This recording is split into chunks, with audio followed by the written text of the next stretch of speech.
자신에게 물어보라. 감옥에 갇혀있는 죄수가 되고 싶은가? 아니면 자유인이 되고 싶은가?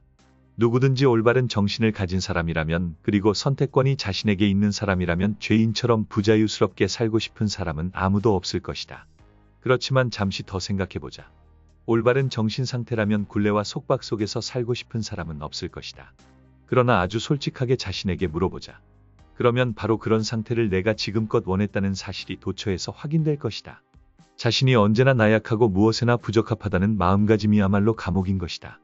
그렇다면 그런 올바른 정신을 갖지 않는다는 것이 과연 가능한가? 그 대답은 아주 간단하다.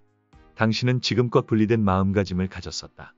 분리된 심리의 가장 흔한 증세는 우리들이 하나님과 분리되어서도 성공할 수 있다는 마음가짐이다. 바로 거기로부터 당신의 모든 분리가 시작되는 것이다. 당신이 알고 지내던 모든 사람들과의 괴리감, 세상에서 혼자인 것 같은 고독감, 그 밖에 그와 비슷한 혼자라는 감정들 말이다. 만약 당신이 세상과 분리돼서 혼자라면 이 말은 당신은 주변의 공격에 노출되어 있다는 의미이고 당신을 둘러싸고 있는 모든 상황들과 전쟁을 하고 있다는 말이기도 하다. 당신의 생각이 삶에서 이런저런 모양으로 당신에게 다가올지라도 그것이 하나님의 의지와 일직선상에 정리되어 놓여 있지 않으면 그것은 진정한 의미가 없으며 진정한 의미가 없는 생각은 현실적인 것이 아니다. 이런 것들을 당신의 상상력이라고 부른다. 당신은 자신이 원하는 여러 가지 세상을 꿈꿀 수 있다. 그러나 그것이 단지 자신의 마음 속에만 있다면 그것은 진실한 세계가 아닌 것이다.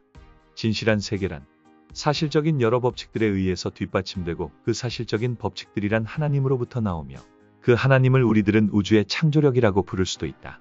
지구상에 살던 사람들이 지구는 평평하다고 믿었던 때가 있었다. 당시엔 이런 생각은 너무나도 보편화되어 있었기 때문에 먼 바다로의 여행은 엄청난 공포를 수반하였다. 너무 먼 데로 나가서 만약 그 밑으로 떨어진다면 어떻게 해야 하나. 당시에 이 지혜에 대하여는 어느 누구도 이의를 제기하지 않았으며 사실 그때 모든 이론들은 이 평평한 지구 사상을 뒷받침해주고 있었다. 당신은 이 세상의 어느 해변가에 서 있을 수도 있다. 먼 바다 수평선을 바라보면서 세상의 끝을 바라보고 있다고 생각한다. 분명 그것은 그렇게 보였다. 그러나 그게 과연 사실이었을까? 만약 당신이 과거로의 시간 여행을 했다면, 그래서 많은 사람들로부터 그런 이야기를 듣고 왔다면 당신에게 어떤 일이 일어났으리라고 생각되는가? 당신은 사람들에게 지구는 둥글며 지구가 평평하게 보이는 것은 단지 지구의 곡선으로 야기된 착시 현상일 뿐이라고 설명한다. 사람들이 어떻게 반응할까? 갈릴레오에게 물어보라. 그 주장은 필경 환영받지 못한 것이다. 이것은 역사가 증명한 사실이다. 당시 그렇게 주장했던 사람들은 다 화형대 위에서 처형되었다. 전통적인 사상에서 일탈한 주장을 펼친 사람들은 보통 사람들의 대열에서 가차없이 제거되었던 것이다. 이 말은 결국 당신이 감옥 안에 있을 때 그 울타리가 당신을 안전하게 해준다는 말이다. 사람들이 자신의 위치를 알고 처신하며 다른 사람들이 무엇을 요구하는지를 알기 때문이다. 그것은 어떤 결정이 옳고 그른지의 문제와는 전혀 상관이 없으며 그 결정을 유도해낸 과정이 거짓에 근거해도 문제가 되지 않는다. 문제는 사상이다. 당신이 옳다고 믿고 있는 바탕에는 안전함 또는 편안함이라는 사상이 깔려 있다는 말이다. 다시 한번 말하지만 당신이 가진 옳다는 생각은 그것이 전능자의 생각과 일치하지 않는다면 꼭 옳지 않을 수도 있으며, 그래서 옳지 않은 생각은 아무런 효과가 없는 것이다. 그리고 내가 이미 지적했듯이 아무런 효과가 없는 것이라면 그 또한 진실이 아니다. 당신은 그것은 진실이다 라고 믿고 싶은 것이다. 그것을 믿으면서 거기에 많은 에너지와 자원을 낭비하면서 그것을 뒤집는 법칙이 나오지 않기를 바랄 것이다. 만약 당신이 하나님의 창조 섭리에 반하여 행동한다면 이 세상의 모든 힘은 당신과 정반대로 작용하게 될 것이며 당신을 도우려 하지 않을 것이다.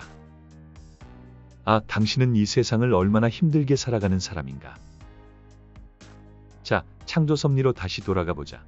만약 당신의 자아가 당신 자신을 나약하며 공격당하기 쉽고 외톨이라고 믿고 있다고 가정해보자. 이때 하나님은 정반대의 생각을 갖고 계신다면 당신은 어느 쪽을 믿을 것인가? 하나님은 당신에 대해 정확히 무엇이라고 하시는지 들어보자. 당신은 거룩하다. 당신은 완전한 존재이다. 당신은 안전하다. 당신의 풍요는 바로 이러한 사실들을 받아들이는 데서부터 출발한다. 단지 지식으로서만이 아니라 당신의 가슴으로 말이다. 이것이 또한 모세의 코드가 당신에게 주는 선물이다. 즉, 하나님의 이름을 사용하여 당신의 의지를 일치시키는 작업이라는 말이다. 더 많은 연습을 하면 할수록 당신은 더 많은 선물들을 받게 될 것이다.